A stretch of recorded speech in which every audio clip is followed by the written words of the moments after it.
Kentucky's governor will not commit to appointing a Republican if McConnell in fact resigns.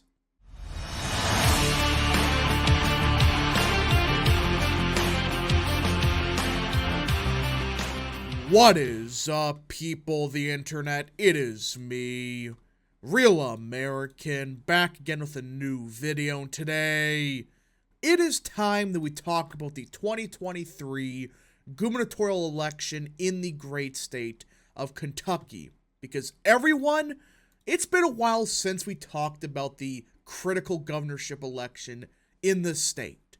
And I think it is a relevant time to start discussing it, as we are less than 2 months away from the Kentucky governor's election. Now, before we continue with today's video, I hope you enjoy these type of videos. If you do, smash the like button down below, subscribe, share with your friends, hit that little bell, follow the social media accounts in the description down below, and of course, join the channel today. Guys, just for $1 a month, you can join Real American. This is the best way to support the daily content that we all know and love. So I hope and recommend you join the channel today. Alright, everybody. So, before we get into the article that came out just yesterday, we gotta give a bit of context for the current state of the governor election. Now, as everybody knows, this election is between the incumbent Andy Beshear, the fake moderate Democrat, and the Attorney General Daniel Cameron. Now, Cameron, in my opinion, when you look at who the candidates were in the primary, he was our best option. The only people that magically think Kelly Craft was the greatest thing since sliced bread were the people that think DeSantis is the second coming. Let's be real. She was such a bad candidate. She spent tens of millions of dollars on her campaign. And guess what? She took third, when polling had her clearly in second, with even Emerson having her possibly in first, or within the margin of error.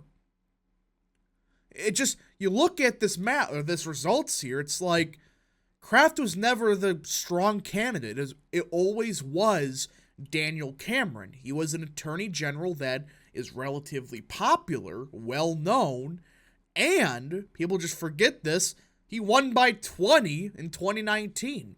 So Cameron was always the best choice. Even then, this has always been an uphill battle from the start, because Andy Beshear is a fake moderate, but he gets away with it because of his last name. Yeah, his father was a former popular governor of the state that was an actual moderate. Beshear isn't. I mean, he is no moderate by any stretch of the imagination. Okay, compared to other Democrats, he may be a moderate, but in the grand scale of things, he is no actual moderate. I mean, for a state like Kentucky, you have somebody like Beshear as your governor? He's pro-choice. I mean, in fact, I still think he supports vaccine mandates and mask mandates. It's like, you start looking at it, it's like, he's no moderate. Every issue that you would think a moderate Democrat would be, he isn't one. Now, the polling has been, let's be real, kind of useless. That's the best way to put it, because it's either been from Republican internal polling, or it's been from Democrat internal. We have not seen a non-affiliated polling like since January, I think. Yeah, Mason-Dixon. That's the last time, I believe, we had a non-affiliated poll actually conduct a poll in this race. We don't know the state of affairs in this election outside of maybe spending, which Democrats have an edge. It's not as big as, in some states in 2022, but it still is an edge. With that being said, I think this election actually comes down to one thing: McConnell. Because here's the thing. Mitch McConnell, you can clearly tell his health is getting worse and worse and worse. I mean, he's having seizures. That's why things happening to him. Right when he's talking to people, he just stands there and just stares. It's like he doesn't know what's going on. And there are serious question marks about, will McConnell resign? I think he will retire eventually. I don't think he's running again, that's for damn certain. But there is a serious question about McConnell. And Kentucky actually has a law that I agree with. And I don't care if it's a Democrat, Republican, or whatever. Where, okay, let's say a senator, say McConnell, he retires. Well, the governor has to appoint somebody that is picked by the Republican Party. That is right. So how Kentucky's law does it is the party that's the person retired from, say McConnell, who is a Republican, the party sends 3 potential picks to the governor, and he has to pick one of those 3. I think that's fair, because here's what's happening. You get these old-ass dudes that they're like 90 years old, they clearly have problems, but they won't resign because if they do, there's a possibility their party may lose that critical seat. And it is law under Kentucky. Personally, I think that should be the law everywhere. I think that if you want to have a, fair system, just let the party decide who should be the replacement. Not just, he has to be forced to stay because he doesn't want his seat to go to the opposing party. Now, here's the thing. The governor, who's a Democrat, is not committed to appointing a Republican, despite it being law in the state.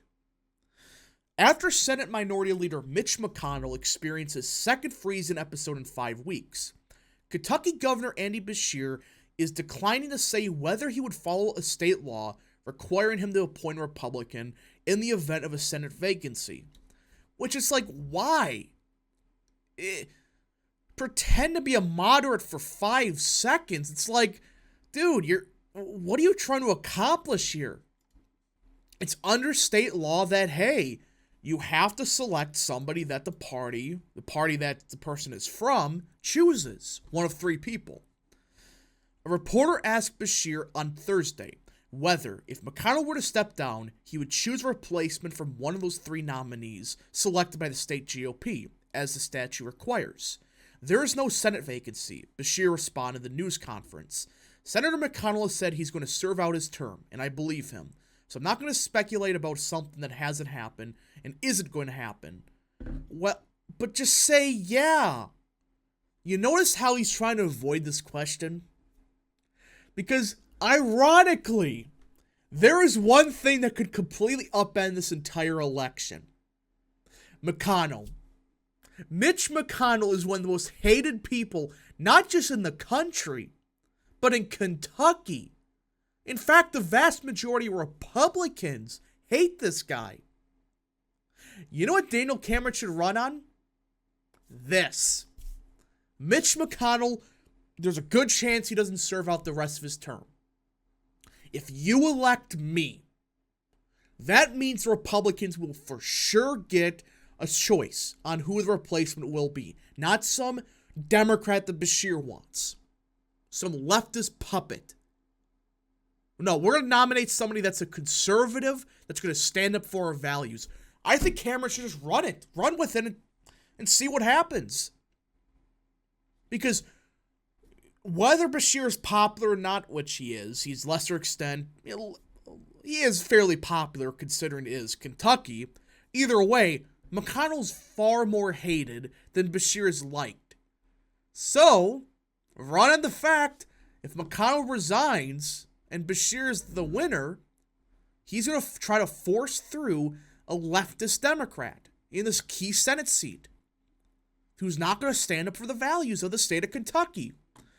I know that seems kind of morbid that, you're going to use possibly the death of somebody to, win a campaign, but is it really? There are serious concerns about Mitch McConnell. Will he even last the rest of his term? We really don't know. And I don't like him, but I hope McConnell is fine. I'm not a big fan of him. But there are serious question marks about, hey, how long will this guy last? Now, the exact law, backed by McConnell, and of course, Washington Post mentions that, requires a governor to select within 21 days one of the 3 nominees chosen by the state-level party apparatus of the departing senator. A special election must then be held to select a more permanent replacement. The timing would depend on when the vacancy occurred. Which, I don't get why this is a big issue. It's just a temporary thing. It's like, okay, he's going to last for a couple months, the special selection. It's like, why? Why is this a big stink? I think it makes sense. Same thing in, say, Maine. If something happens to Susan Collins, for example, the temporary solution should be just, hey, the Republican Party of Maine should select a temporary nominee, then they have a special election. And same thing with, let's think about this. Joe Manchin of West Virginia. It just goes on and on. John Tester. These are just some examples, obviously, but I think you get the point. And I know he tried to veto it because it did pass a couple of years ago. Beshear said the law violates the 17th Amendment of the Constitution, which gives voters the right to directly cast ballots for senators, rather than state legislators filling the seats. The amendment also says a state legislator can empower a governor to temporarily fill a vacancy until an election can be held, which, that's what the thing says. You're allowed to let the state legislator decide. So, I think this is a good law, but the fact that Cameron, or I should say Beshear, is ignoring it, I really do think Cameron run with this. He's gonna try to push forward some Democrat that's not gonna stand for Kentucky. I think that's the best way to put it. McConnell's that hated, and I hope he's fine, but serious concerns about his health.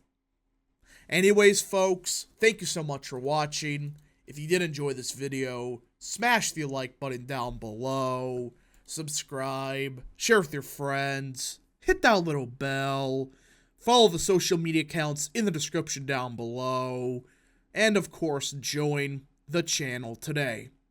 Thank you so much. Godspeed to all of you.